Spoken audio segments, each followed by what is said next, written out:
కర్నూలు జిల్లాలో అంతర్జాతీయ యోగ దినోత్సవాన్ని ఘనంగా నిర్వహించేందుకు విస్తృత ఏర్పాట్లు చేస్తున్నామని 5.50 లక్షల మందితో యోగాంధ్ర కార్యక్రమం విజయవంతం చేయడమే లక్ష్యమని సెట్కూరు సీఈఓ వేణుగోపాల్ పేర్కొన్నారు. మంగళవారం కర్నూలు నగర శివారులోని జగన్నాథ గట్టు వద్ద ఉన్న శ్రీ రూపాల సంఘవేశ్వర స్వామి ఆలయ ప్రాంగణంలో ప్రత్యేక యోగాంధ్ర కార్యక్రమాన్ని ఘనంగా నిర్వహించారు.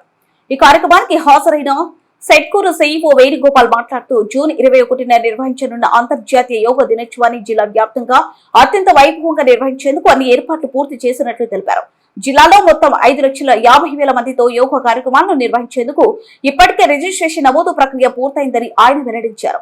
ఈ భారీ కార్యక్రమం కోసం 11,500 మంది మాస్టర్ ట్రైనర్లకు ప్రత్యేక శిక్షణ అందించామని, వారు జిల్లాలోని వివిధ ప్రాంతాల్లో ప్రజలకు యోగా శిక్షణ ఇస్తున్నారని తెలిపారు. పర్యాటక యోగ కార్యక్రమాలు భాగంగా కర్నూలు నగరంలోని రాక్ గార్డెన్, కొండారెడ్డి, బురుజు వంటి ప్రముఖ పర్యాటక ప్రాంతాల్లో సుమారు 80 మందితో యోగ కార్యక్రమాలు విజయవంతంగా నిర్వహించినట్లు వివరించారు. అలాగే దేవాదాయ శాఖ అసిస్టెంట్ కమిషనర్ ఆధ్వర్యంలో జిల్లాలోని ప్రముఖ దేవాలయాలైన ఉరుకుంద క్షేత్రం, మంత్రాలయం, పెరవల్లి, కాల్వబుగ్గతో పాటు జగన్నాథ గట్టు వంటి పుణ్యక్షేత్రాల్లో యోగ కార్యక్రమాలు నిర్వహిస్తున్నామని తెలిపారు. కార్యక్రమంలో తహసీల్దార్ రమేష్, దేవాదాయ అసిస్టెంట్ కమిషనర్ సుధాకర్ రెడ్డి తదితరులు పాల్గొన్నారు. 36, 37, 30